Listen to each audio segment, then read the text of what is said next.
what about all the other champions in that division? You got Scott Quinn, Carl Frampton, Guillermo Rigondeaux. I'm gonna get the opportunity, boy. You working your ass off, don't you? Hey, that's what we do. That's what we do. DONTAE'S Boxing Nation. I see it, baby. Y'all the man. That's what it is. I love what you're doing for boxing. Thank you, man. Don't stop. Keep on going strong. Keep on going hard. A lot of big fights coming this year. A lot of big fights.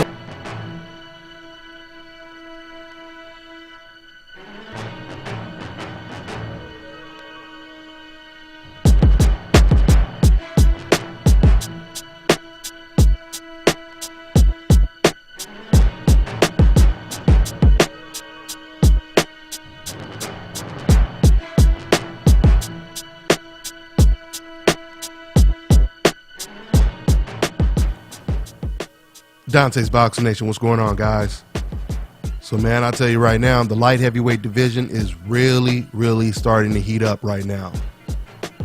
We already know Sergey Kovalev is going up against Andre Ward for pound supremacy next weekend. That is the most significant fight of the year. For the first time since Floyd Mayweather retired, we will have an undisputed pound-for-pound champion, #1 fighter in the world.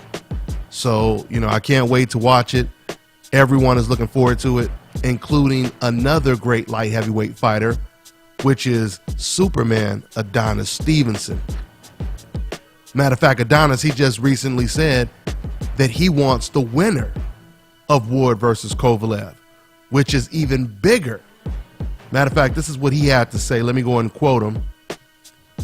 Well, Andre Ward is fighting Sergey Kovalev on November 19th, and I would like to fight the winner and unify the title. I'm the lineal 175-pound champion, so everything has to go through me. I need all the titles, so it's time to make that fight happen. I think Ward versus Kovalev is a 50-50 fight, so I'm not sure who wins, but the fans want to know who the best light heavyweight champion is, and whether it's Ward or Kovalev, I know I will win that fight. Those are some very bold words from Stevenson. Very confident, bold words, I should say, when it comes to Adonis. Now, I'll tell you this right now. We have all wanted to see Kovalev versus Adonis Stevenson for quite some time. Now, if you guys followed, the development and the chronological order of what took place with Kovalev and Adonis Stevenson, then the last time they negotiated, Kovalev actually pulled out of a purse bid, and that's the reason why the fight didn't go down. Before that, the talk was Adonis Stevenson, he didn't want the fight. But now, Adonis Stevenson, he's making it very clear that he wants the winner of Kovalev versus Ward, and I truly believe that he wants it. But first, he has to get past his mandatory, which is another undefeated, real good prospect, in Eleider Alvarez. Hopefully I pronounced that name right. But Eleider Alvarez is another prospect. He ain't no damn joke. So that's a tough fight for Adonis. Now, and if you guys have been following my channel, then you know that I have been telling you guys for the longest that I've always favored Kovalev to beat Adonis Stevenson if they were to face each other. That is until I seen Adonis destroy Thomas Top Dog Williams in a breakthrough performance. I mean, don't get me wrong, that's not Adonis's only breakthrough performance, but to me that was the most significant breakthrough performance because Adonis, he showed different aspects of his game in that fight. Before that fight, I pretty much looked at Adonis as the Manny Pacquiao of the light heavyweight division, minus the ridiculous speed and angles. Let me clear that up. I guess when I say the Manny Pacquiao, what I mean is before it looked like Adonis, he was nothing but a left-hand puncher. All he wanted to do was set you up with his left, right?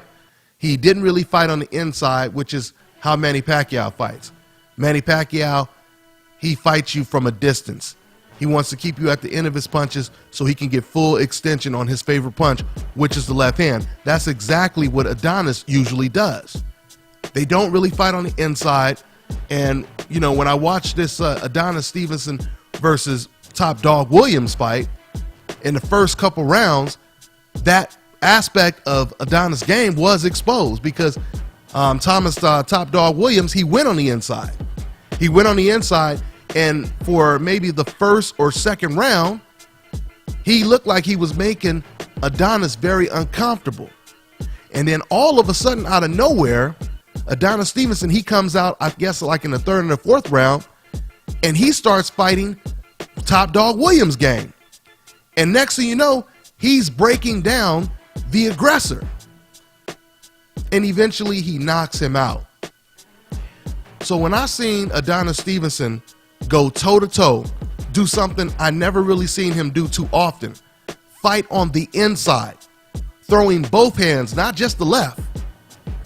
When I seen Adonis Stevenson do that, that's when I said to myself, okay, now if Adonis were to fight Kovalev, I think I may lean towards Adonis to beat Kovalev, because Kovalev, he still hasn't showed that wrinkle in his game, which is fighting on the inside.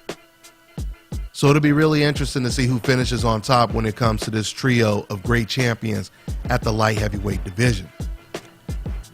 But I'll go here and pick my horse right now, and I tell you, as far as I'm concerned, nobody beats Andre Ward.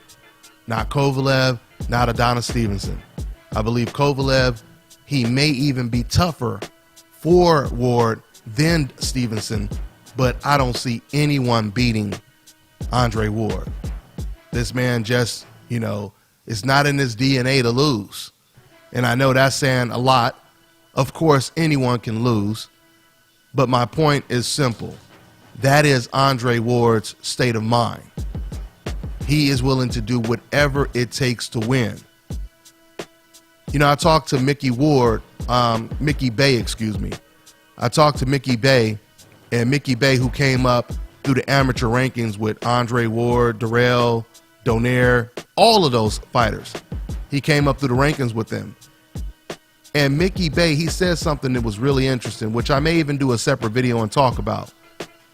But Mickey Bay said, I seen Andre Ward get knocked down 10 times, about 10 times in the amateurs, against different opponents.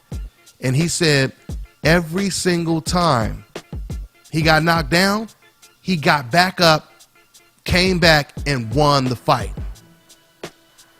That tells you a lot about his testicular fortitude, doesn't it?